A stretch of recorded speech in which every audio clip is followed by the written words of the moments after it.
if you have 1 hour to practice writing, you could write a whole page and then give it to the teacher, and if it's a good teacher, you'll get a 0. Or you could write maybe 5 sentences and then read them, check your spelling, write the same 5 sentences better, make corrections, think about it, change some words, make the words better, right? You write the same 5 sentences 3 times or 4 times, then your hour is good practice. You learn from it. And then what you give to the teacher, well, the teacher will be happy. You'll get a good grade because you learned something. All right? If you guys are ever in my English class, like a real class, I can promise you the one thing that I can always get myself in trouble for, if you give me crap, I give you a 0. And I've done this in every class I've been to, and I've lost a couple jobs because of it. Because students don't want to be told they wasted their time. But that's what happens. If you write the text and you hand it in, it's a complete waste. It's worthless. Right? So, don't waste your time. If you are writing, use a dictionary, practice. Write something short, read it, think about it, make it better. Write it again, write it again. That way, you're using your time to make your writing better. So you see, the way we learn and practice our skills can still be very different. With speaking, we don't do that, right? How do we practice speaking?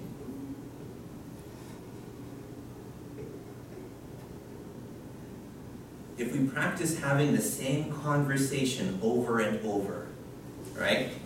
You're a waitress in a restaurant, you're a customer, sell her a cup of coffee, you say the same things over and over.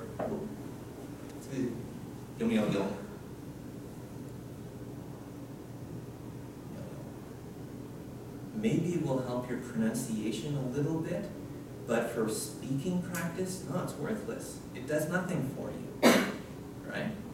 Because speaking isn't about repeating the same thing over and over. With speaking, you need to deal with problems as you find them. Oh, thank you. Right? So, what do we do when speaking doesn't work for us? Maybe we don't know the words. Maybe we start a sentence and then we don't know how to finish it. Right? Maybe we have a problem, like we don't know that the other person understands. What do? If it's writing, we can look things up in our dictionary, we can use a grammar book. If we're speaking, you can't have like a list of rules written on your hand, and then like, you know, if this happens, rule 1. If this happens, rule 2. Like Johnson, right? So, some of you should remember these words. I use them fairly often whenever we talk about speaking.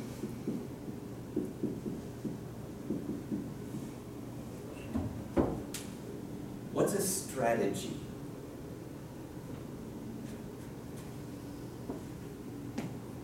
Have you ever seen this word before, strategies? Okay? Other than in my class. Have you seen this word? Okay, where do you usually see it? Marketing. Marketing, we have marketing strategies. Management. Okay, management strategies. When we talk about marketing or management, business, when we talk about strategies there, what do we mean?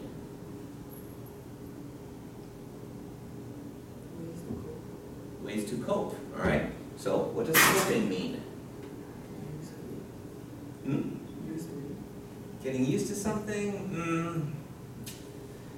we often use it to talk about personal life problems, but it's not really that meaning originally. When we talk about a marketing strategy, a business strategy, a management strategy, there's a plan that you can have. If I want to open a coffee shop, first, I need to find a place.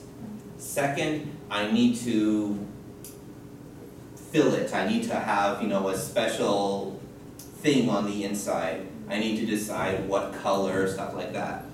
Third, I need to hire staff. Fourth, I need customers, right? That's a plan. What happens if I can't find a place? If I can't find a place to have my store, then my plan dies and I just go home, right? What happens if something bothers my plan? That's what a strategy is for. A strategy lets you cope with these problems.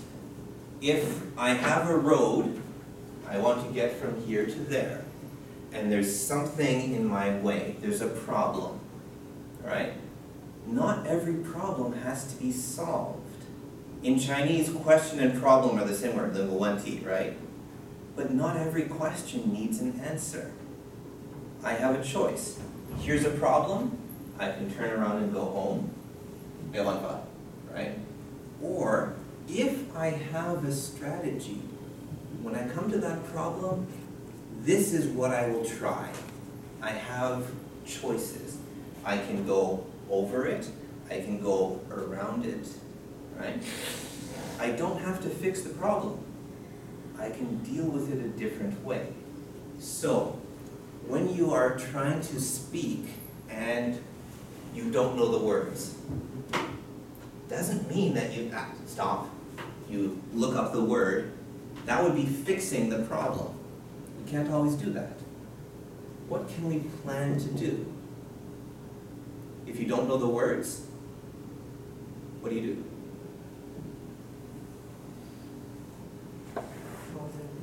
There's body language, right? That's actually a coping strategy. But body language, sometimes it's not work. Sometimes it doesn't work, right? That's the thing about a strategy. One on its own is never enough. If body language doesn't work, then if I say it louder and slower, then maybe you'll understand, right? 如果我在用不同的语言，有可能你听不懂, right?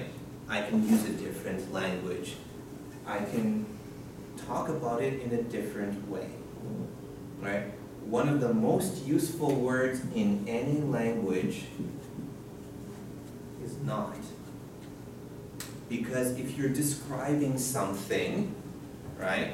I want to talk to you about my favorite food. And I don't remember how to say the taste, but it's not salty, and it's not sweet, and it's not sour. Right? Then you can guess what the taste is.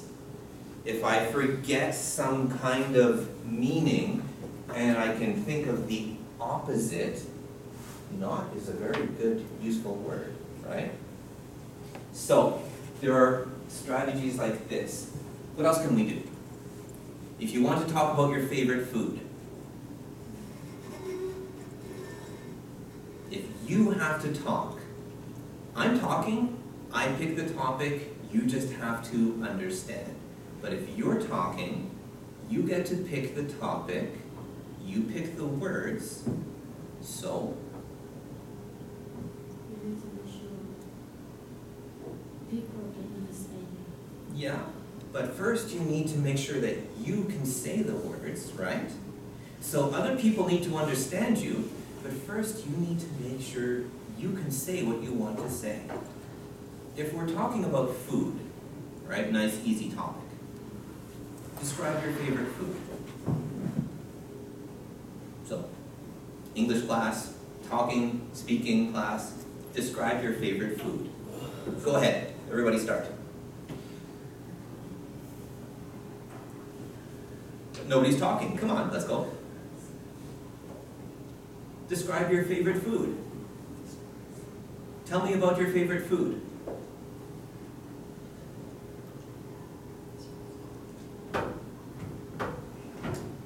Come on, it's an easy topic.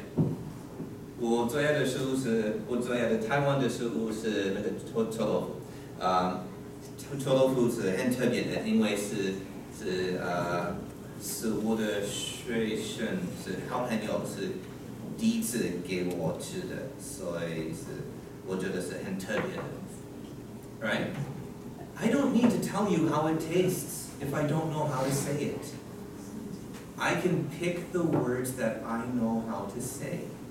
Right? How do I start talking about something?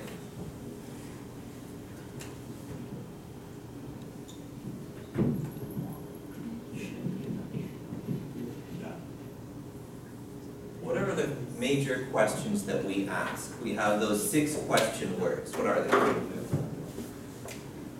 你记得吗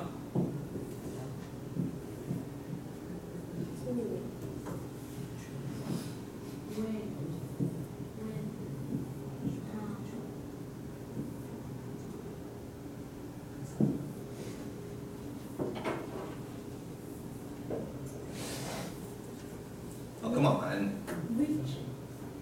No.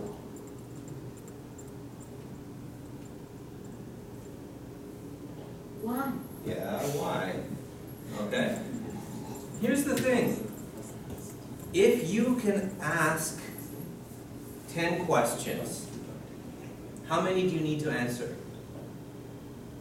If I ask you the questions, you have to answer the questions that I ask. If you ask yourself the question, how many do you have to answer? Only as many as you want, right? So, if I don't know how to talk about what it tastes like, that's not important, right? It's good, 就好了，是好吃的，好， right? I can decide to tell you when I first had it. I can ask myself, who introduced it to me? What does it taste like? When did I eat it the first time? Where did I eat it? Or where can I buy it? Or how do they make it? Why do people like it in Taiwan? Right? I can ask myself all those questions. I don't need to answer them all. If I want to talk about this idea, I can pick the ones that are easy for me to talk about. Why not? Right? It's just for practice. So, if you're asking yourself questions about your favorite food, what would you want to know? Start asking questions. I mean, there's 6 words here. It doesn't mean there's only 6 questions. We can say, what does it taste like? What does it look like? What shape is it? What size is it? What ingredients go into it? What place do you buy it from? What place do you eat it in, right? Maybe those are where questions. For every one of these, you can ask 10 different questions. I mean, if you think about it, you could ask 100 questions about your favorite food, right? So start talking. Ask some questions that you can answer and talk about it. All right, let's give that a try. Pick your favorite food. All right? Don't worry about the name. Names are always a bit of a problem. If we talk about food, you can use the Chinese name or the name for whatever language it comes from. That's fine. But then talk about it. Tell the rest of the class about this food. How do we do that? Just ask yourself a bunch of questions, answer the easy ones. So if everybody asks maybe 6 questions, ask yourself 6 questions. Answer 2 or 3 of them. Try. All right? I'll give you 5 minutes. You know what your favorite food is. Remember, this isn't an exam about your life. If you give me the wrong answer, you fail. That's not it. It's just practice. You can lie. I don't care what your favorite food is. Tell me it's something easy like watermelon. All right? But then try to talk about it. Okay? Try. See. Pick your favorite food. Ask yourself some questions. All right? You don't need to tell us what the questions are. 不用说, what is my favorite food? My favorite food is 臭豆腐. Why is it my favorite food? It's because of, you don't need to do that. Just ask yourself the questions and then tell us the answers. 你了解我的意思吗? Alright, so, 你的最爱的食物，自己问6个问题，自己学2个3个问题，可以给我们答案。Okay? 给我们说的是这个答案。Okay? Go. Try see.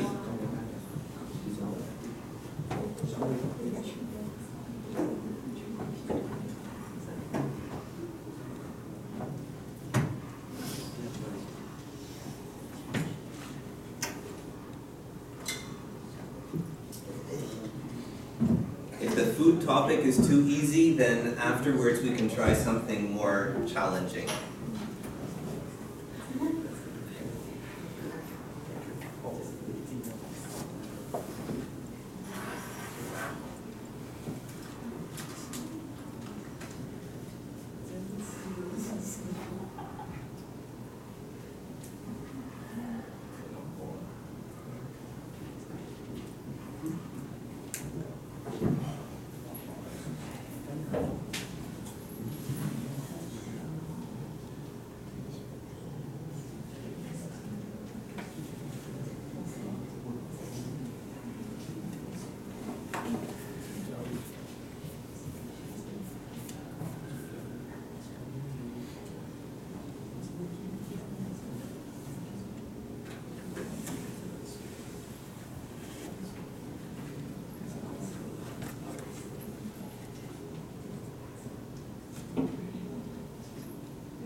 Okay, you guys ready?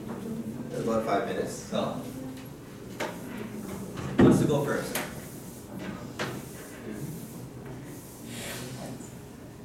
Now, in my classes, whenever I teach a class for grades, usually the people who sit in the front get the highest grades, and the people who sit in the back get the lowest grades, all right? It's not my choice, that's just how things work. But also in my class, and this is my choice, whoever goes first gets a higher grade, right? And whoever goes first gets an easier question because you're going first, right? But after a couple students talk and we talk about some of the problems, the people who go last, they have a much harder job because they have to do better than everybody who came before them. So, you don't want to go last. So who wants to go first? Okay, good, good. Go ahead.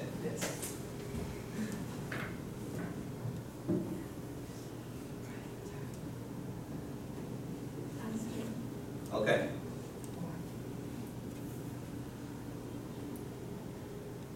Because summer is so hot, so I like it. Okay. Can you talk about it a bit more? What are some other questions you could ask yourself that you could also answer?